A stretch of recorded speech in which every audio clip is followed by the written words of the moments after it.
And so back to Luke 22. I just want to put that out there because I feel like Judas gets a bad rap. And yes, what he did was wrong, but we can also learn from his story because the enemy is using the same strategy against us today. That's why the Bible says, capture every thought, because not every thought that enters your head is from you. Make sure that the thought that has entered your head is subject to the obedience of Christ. You need to ensure that it is in alignment with Scripture and with God's will for you. Not every business idea is from God. You need to subject it to the obedience of Christ. Some business ideas come to distract you from the work that God actually prepared for you. And so in verse 63, after they had captured Jesus, something happens here. It says that the men, because we're trying to figure out why Luke 23 verse 1 is starting the way it is. It says it suddenly arose, right? So how did that happen? Verse 63 of 22 says, the men who were guarding Jesus began mocking and beating him. They blindfolded him and demanded, prophesy, who hit you? And they said many other insulting things to him. And this was the night before that they were doing this. Imagine this, the creator is being hit and mocked by his creation. And so at daybreak, it says, then the whole assembly rose and led him off to Pilate. Remember, the crowds will usually come early in the morning to hear Jesus teach. These assembly people, they rose at daybreak. The whole assembly rose and led him off to Pilate. It went really early. And as I was studying this, I just imagined someone heard Jesus teach the day before and they were so inspired by that message that they started sharing it to people and like, come and hear this man speak. They didn't know that that would be the last time that they would hear him teach physically. Unknown to them, it will be the last time because overnight, something had happened while they were sleeping. It says the council of elders. When you think about this, the whole assembly rose. This was council of elders, chief priests, teachers of the law. This was like a Supreme Court, a group of judges that had been formulated to get rid of Jesus. And when you think of law enforcement officers, like, when they capture criminals, especially in like developed economies, they usually tell you have the right to remain silent because they don't want you to incriminate yourself. These judges, they were asking Jesus to speak. Incriminate yourself. I think that was at the very end of chapter 22. They wanted him to speak so that they could incriminate him. And so they began to accuse him in front of Pilate. But a question I had here is why did they have to bring him to Pilate? The Jews, what Jesus was breaking was their tradition, was what they thought was their law, that he was calling himself God. And in the Old Testament, back in Moses' time, they would stone people who did that. But now they were under Roman rulership. And so they had lost the right for capital punishment. If you wanted anybody killed, the Roman government had to certify and approve it. And so even though they had captured Jesus physically, they didn't have the right to kill him. They needed Pilate's approval in order for that to happen. And so immediately they lead him off to Pilate. They take him to the governing authority over the territory at that point. And they begin to accuse him. Now, check out how they accuse him because there's something instructional. And the reason why I'm going to share this is because everyone seems to think this is the only time Pilate was mentioned in the Bible. But if you go to Luke 13, and we did this when we were studying Luke 13, Pilate wasn't a good guy. Pilate, there's a reason why they took him to Pilate. I can imagine the elders and the chief priests they were confident that Pilate is gonna approve this no time by the time he hears what we say. Luke 13:1 says, now there were some present at that time who told Jesus about the Galileans whose blood Pilate had mixed with their sacrifices. These people were in the temple sacrificing their animals, and Pilate went and killed them in the temple to the point where their bloods were now mixed with the sacrifices of the animals. This to show you that Pilate did not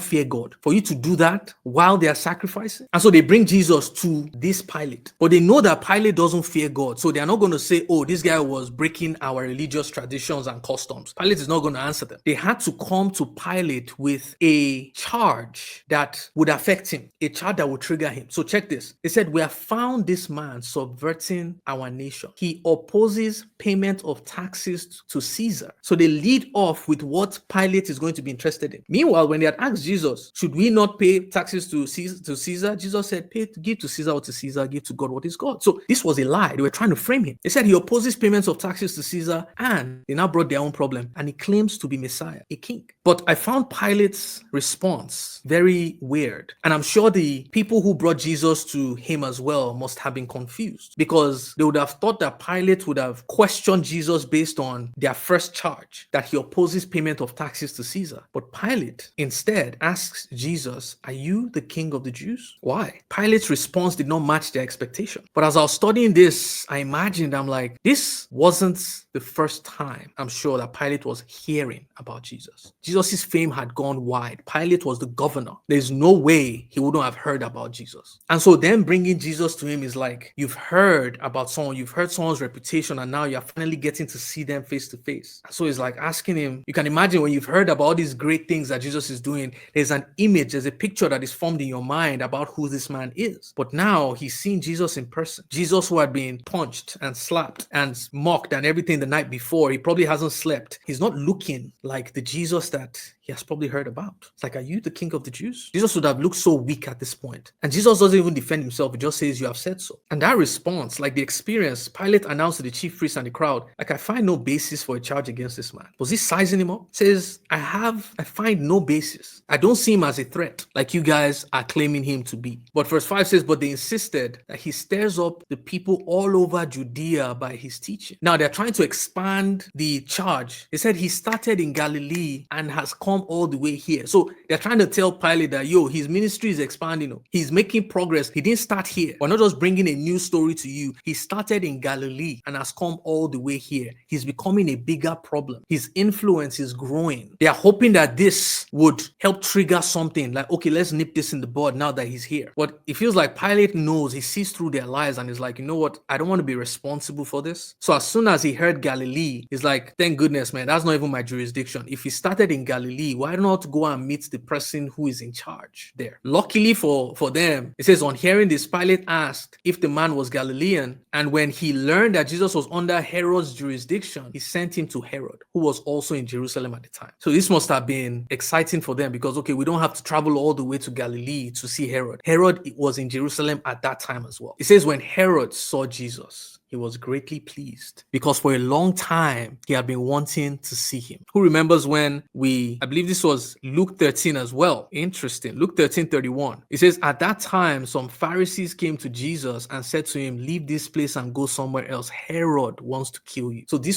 Herod had been looking for Jesus, but not looking just to meet him. He was looking for him to kill him. And Jesus he replied, go tell that fox that I'll keep on driving out demons and healing people today and tomorrow. And on the third day, I'll reach my goal. So when Herod sees Jesus, he's greatly pleased because for a long time he had been wanting to see him. This Jesus that he had been hearing about. And so from what he had heard about him, he hoped to see him perform a sign of some sort. So he turned Jesus into a magician, basically. Said, like, give us a show. Or you can imagine Herod too has heard about Jesus, all these amazing things. He has pictures in his mind of who Jesus is going to be, what he's going to do. And he begins to ask Jesus questions. He plied him with many questions, but Jesus was silent.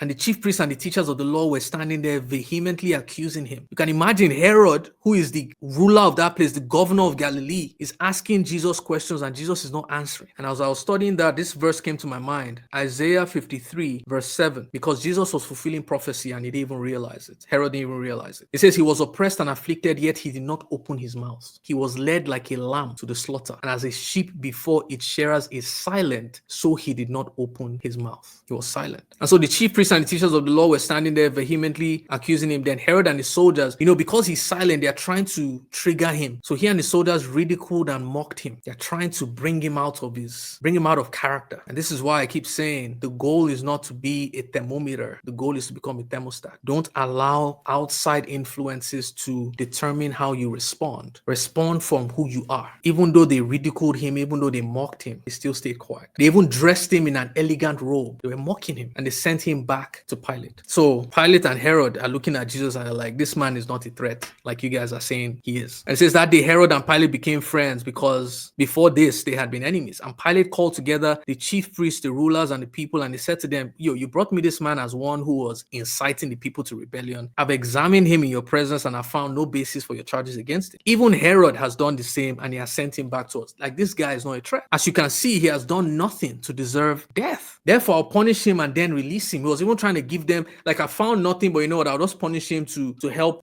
pacify your concerns, if that will help. Verse 18, but the whole crowd shouted, away with this man, release Barabbas to us. Now, check this. It says Barabbas had been thrown into prison for an insurrection in the city and for murder. So Barabbas, and I shared this when we're in Matthew, Barabbas means son of the father. Bar is where you get Bartimaeus from, son of Timaeus. Abba, we all know what Abba means, right? Abba is father. Barabbas is son of the father. What does that sound like? A son of the father who has been thrown into prison for an insurrection in the city and for murder. Does that remind you of who we are? We are the son of the father who fell off, who rebelled. Barabbas is a picture of who we are. And they're asking for Barabbas to be released, someone who is sinful, someone who deserved the judgment. And they're asking for the sinless one to be judged. This is a picture of substitution, what Jesus would eventually do on the cross for us, where the sinless is taking the place of the sinner so that there can be a substitution, so that through his death, burial, and resurrection, we can now receive life. We can now be put in his position while he has taken our position. Again, we can probably judge Barabbas that, come on, he killed someone, he caused an insurrection in the city, he deserves to die. He actually physically killed somebody. But guess what? The Bible says when Jesus came, he said, you have heard it said that if you murder somebody, that you have murdered. But I say, I'm coming to correct it. If you hate a brother or a sister in your heart, you are just as guilty as murder. So it is rich. Because say, oh, Barabbas deserved it. If you say Barabbas deserved it, it means that you also deserve it. You see, there are no good people. There are people who say, I just want to live a good life. I just want to be a good person. There's no good person. You realize no matter how good of a citizen you are, that you've lived for 40 years, 50 years, you've never committed a crime. If you accidentally kill somebody, they won't say, oh, this person has been a model citizen, has never done anything. Let's give him or her just without fiscal laws. What happens? It doesn't matter. You still serve time. You still be charged. It's the same way. Jesus said, Book of James, if you have broken one law, you're as guilty as breaking all. If somebody breaks one law today, you are getting the penalty of someone who has broken all the laws. You'll still be put in jail like somebody who broke something else. And so there's no good person. All have sinned and come short of the glory of God. The moment you understand that, and you're going to see why I say that in a second, because there's another story in this chapter that reveals that. And so wanting to release Jesus, Pilate appealed to them. Can you imagine Pilate, who killed people in Galilee in the temple? Pilate is appealing. He appealed to them again. But they kept shouting, crucify him, crucify him. For the third time, he spoke to them. Why? This is like, why? What crime has this man committed? It's like Pilate began to defend Jesus. I found in him no grounds for the death penalty. Therefore, I will have him punished and then released. Pilate tried 3 times. But when I was studying this, I'm like, why were they shouting crucify him? Why crucifixion? They could have asked for Pilate to just kill him. Like, just kill him right now. We don't care what you do. Put a sword in his heart, kill him. Why did they want to crucify him? Have you thought about that? Why crucifixion? Crucifixion was a visible punishment. It was a statement. It's like you put somebody, it was supposed to be a public spectacle. Because remember, Jesus had a lot of disciples. They wanted to send a message that we've gotten your leader. We need you guys to follow suit. If not, this will be your end as well. So they were trying to communicate through a picture that if we could do this to the one who you call your leader, your teacher, the all-powerful Jesus who was raising the dead, healing the sick, if we can do this to him, imagine what we'll do to you. So they wanted a public spectacle that would deter his followers and his disciples from continuing the rebellion in their eyes. And so in verse 32, it says, 2 other men, both criminals. Now we're going to hear about the 2 men who were beside Jesus while he was being crucified. Now we know that crucifixion was a death penalty or punishment for the worst of the worst. So it means that these 2 men that were beside Jesus, they had done some pretty crazy things. Imagine them as people who are currently on death row. The people who are currently on death row are people who they have done the worst of the worst things, where to the point where the physical system is saying it is better for these ones to die than for them to be alive. That's what death row means. It's like there's no redemption for you. There's no second chance. It's like they've lost hope. Like there's no redemption. And so these 2 criminals were also led out with him to be executed. And when they came to the place called the skull, Golgotha, they crucified him there. So they nailed him to the cross and he begins to hang there with one on his right, the other on his left. And imagine that, when someone is dying, they preserve their energy. They preserve their words. They don't want to speak too much. Whatever they say in those moments carries a lot of weight because they are choosing their words carefully. It is why when someone is about to die, they always gather people to bless them because there is a weight that those words carry. Jesus is about to die, and the only words that come out from his mouth, or one of the few words that come out of his mouth, is, Father, forgive them, for they do not know what they are doing. Thank you so much for watching. If you enjoyed this clip and you want to know how to hear from God using the Bible, I'd love to invite you to a live Bible study session that is happening every single day, Monday to Friday, 5 to 6 p.m. EST, where I show you how to not just read the Bible for information, but how to meditate on it for revelation, because revelation is the key to your transformation. See you guys later. Take care. Bye-bye.